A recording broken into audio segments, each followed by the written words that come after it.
Hello to all you curious minds. Welcome to this intellectual journey. Today we will delve into one of the most tormented and brilliant minds in Spanish history. We are talking about a man who refused to be a mere armchair philosopher and chose instead to be a living battlefield. Imagine a thinker who does not seek peace of mind, but rather internal warfare. A man who tells us that tranquility is synonymous with death, and that true life only exists in constant, painful struggle. That man is Miguel de Unamuno y Jugo. His work is not a cold system of logic. It is a cry of anguish in the face of the silence of the universe and the certainty of death. Unamuno explored like no one else the unsolvable conflict between what our head knows and what our heart needs. Is it possible to live knowing we are going to die while desperately wishing to be immortal? This is the question that haunted Unamuno and gave birth to his two masterpieces, The Tragic Sense of Life and The Agony of Christianity. Today, we are going to dissect that tragic sense. We will understand why, for Unamuno, doubt is not an enemy, but the fuel of faith. Get ready to question your own certainties and stare into the abyss of existence. Before we begin, a brief note. To bring this narration to life, I have used artificial intelligence tools to generate the images you see. Think of them as a canvas, a way to illustrate the ideas and the atmosphere of the story we are telling. They will not always be a literal representation, but rather a visual accompaniment to let your imagination soar with me. I truly hope you enjoy it. To understand Unamuno, we must first reject the idea of the abstract philosopher. He loathed those thinkers who spoke of man with a capital M, as if he were a logical category or a mathematical entity without a life of his own. Unamuno coined a fundamental expression, the man of flesh and bone. He was referring to you and me. The man who is born suffers and dies. The man who eats and drinks and plays and sleeps and thinks and loves. That is the only real subject of philosophy. Any philosophy that does not start from this concrete man is, to him, a farce. Unamuno tells us that we do not think only with the brain. We think with the whole body and with all our blood. Thought is born from pain and from the need to survive. He was born in Bilbao in 1864. He grew up in a 19th century marked by civil wars and internal conflicts. From a young age, he felt in his own skin the tension between the religious tradition of his childhood and the rationalist modernity arriving from Europe. This biographical tension became the core of his thought. It was not a contradiction he wanted to resolve. It was a contradiction he wanted to live in. He understood that human life is essentially a paradox.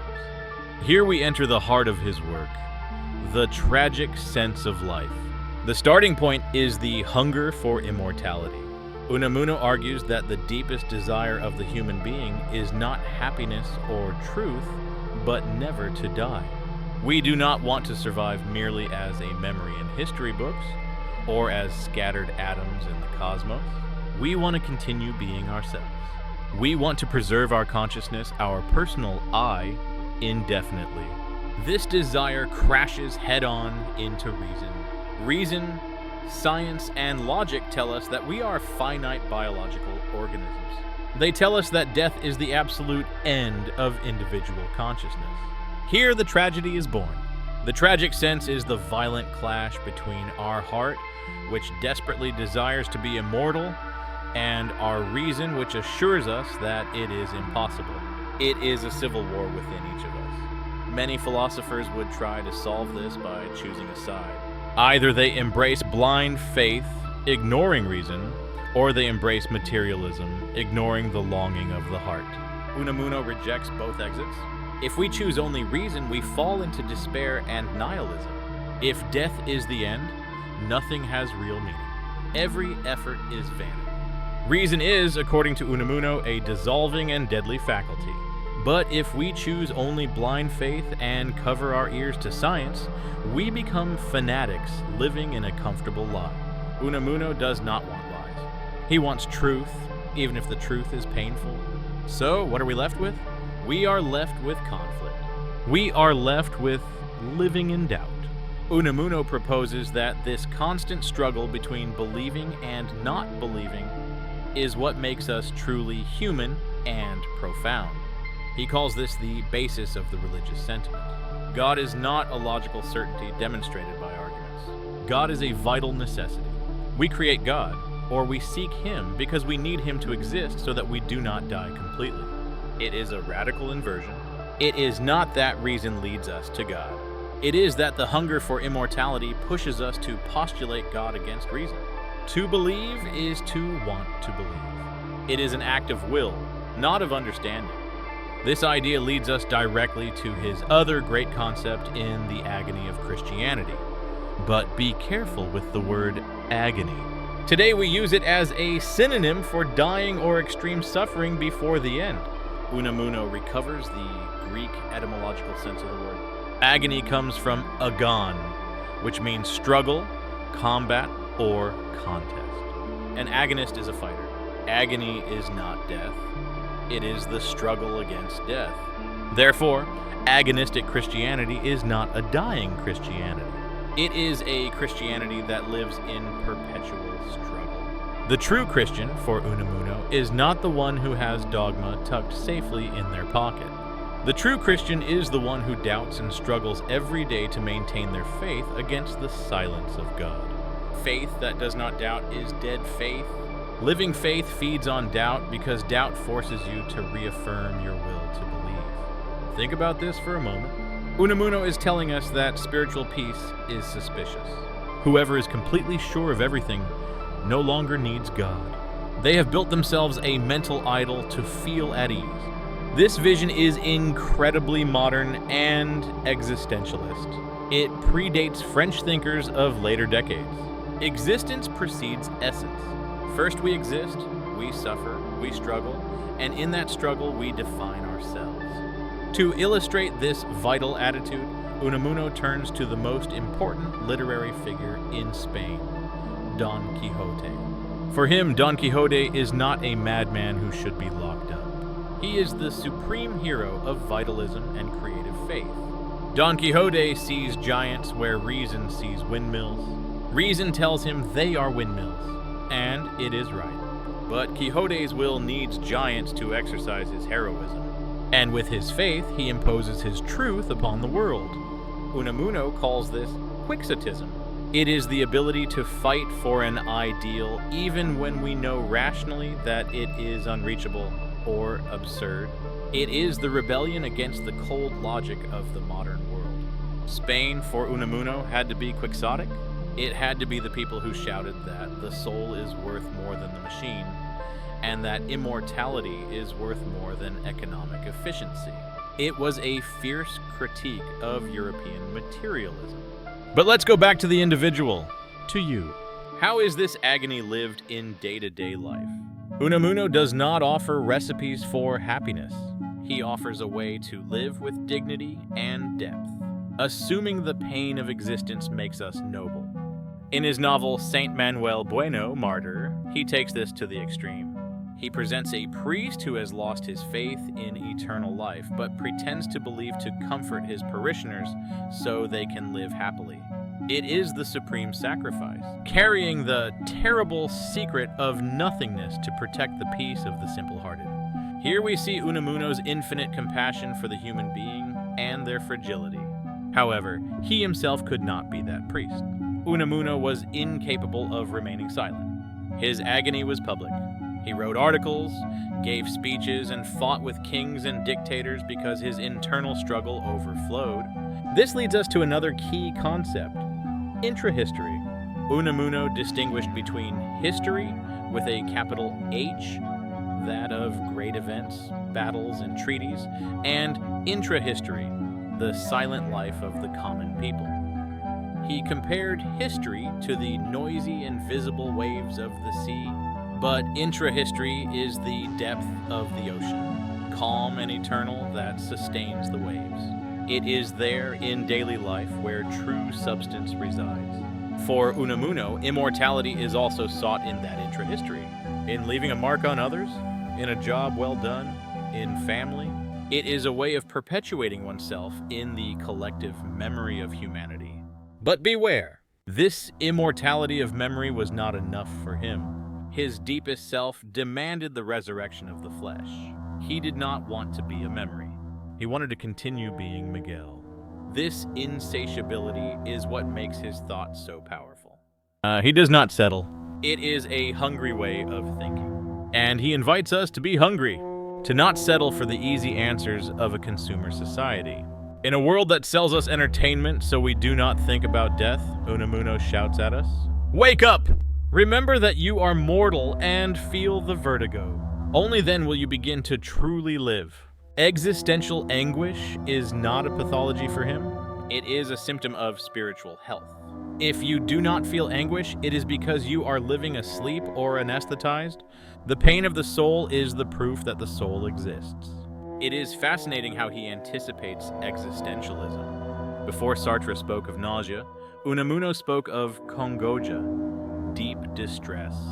But unlike Sartre, Unamuno does not eliminate God. He keeps him as a necessary problem. God is the guarantor of meaning. If God exists, even as a possibility, human suffering has a witness. If he does not exist, suffering is sterile and absurd. And that is what Unamuno cannot tolerate. His relationship with the official church was tense, obviously.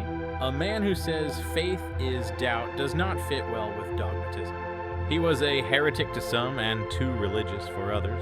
Always in no man's land. That no man's land is his legacy. He taught us that one can be deeply spiritual without giving up rational criticism. And that one can be rational without giving up the mystery. Now let's look deeper into his style. Unamuno wrote as he spoke. With passion, with repetitions, with paradoxes, he wanted to shake the reader. He didn't want you to read him sitting comfortably. He wanted you to stand up. He used language to unearth meanings. He played with words, as we saw with agony, or when he said that we must Hispanicize Europe instead of Europeanizing Spain. What did he mean by that? That Europe was becoming too technical, too cold. Spain, with its mysticism and its tragedy, could provide the soul that the continent was missing. A romantic but powerful idea. Reason kills life, faith resurrects it. This phrase summarizes his dialectic. Reason freezes concepts to understand them, but by freezing them, it kills them. Life is flow, change, contradiction. That is why the novel was such an important vehicle for him. In a novel, he could show lives in motion, not static concepts. His characters are embodied ideas that suffer and love. He called his novels nivelas to differentiate them from classic realism. In a nivela, what matters is not the landscape or the customs, but the internal drama of consciousnesses stripped of artifice. In Mist, his character, Augusto Perez, confronts Unamuno himself and claims his right to live. It is a pinnacle moment of metafiction, the creator and the creature face to face, arguing about death. Augusto tells Unamuno that he too is a fictional entity created by God, and that he will also die. It is a brutal reminder. We are all characters in a divine dream, and our destiny is to wake up in death. This obsession with death should not be seen as something morbid. It is an obsession with life. Because we love life so much, we are terrified of losing it. The fear of death is, in reality, an excess of love for life. Unamuno invites us to live with intensity, to put our soul into every act. If we are to disappear, let it be after having spent ourselves entirely, without holding anything back. His famous phrase, sometimes misinterpreted, "You will win, but you will not convince," said to the Francoist military, shows his courage. Brute force can dominate the body, but only reason and spirit can win the mind.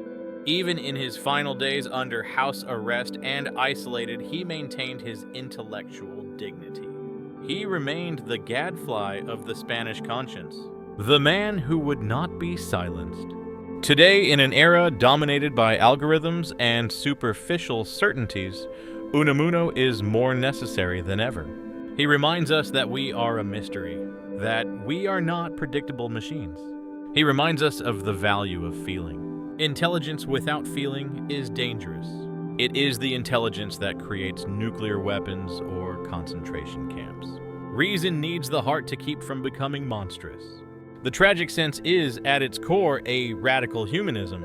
It puts the concrete human being, with their fears and hopes, at the center of the universe, above ideologies and economic systems. What can we learn from his agony? That it is okay to be confused. That an existential crisis is not a failure, it is an awakening. Welcome to the club of conscious humans. Unamuno's faith is a faith of creators. Do not wait for God to reveal himself. Seek him. Invent him if necessary through your moral conduct. Make your life deserve eternity. It is a call to responsibility. If the universe is silent and cold, our responsibility is to light a fire. To give warmth.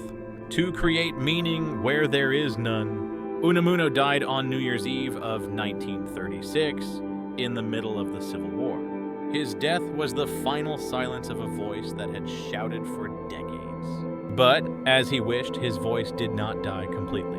It lives in his books. It lives every time someone reads his words and feels that same shiver before the abyss. To read Unamuno is to converse with him. It is to argue with him. Often you will get angry at his contradictions. And that is exactly what he would want. For you not to be passive. The secret of his relevance is that he touched the wound that never closes, the wound of our finiteness. As long as humans continue to die, Unamuno will remain relevant. So I invite you not to be afraid of the agony. Embrace your internal struggle. Do not look for easy solutions to complex problems. Life is complexity. The agony of Christianity is also the agony of any ideal. Keeping love, justice, or freedom alive requires constant struggle. If you relax, the ideal dies. Unamuno was the great awakener of consciences. He shakes us by the lapels and tells us, "Look at me. You are alive. You are going to die. What are you going to do with this time?" His philosophy is not studied, it is breathed. It is not an architecture of concepts. It is a music of feelings, a music that is sometimes dissonant, but always authentic. Deep down, Unamuno sought God to save man. But perhaps he found man in his search for God.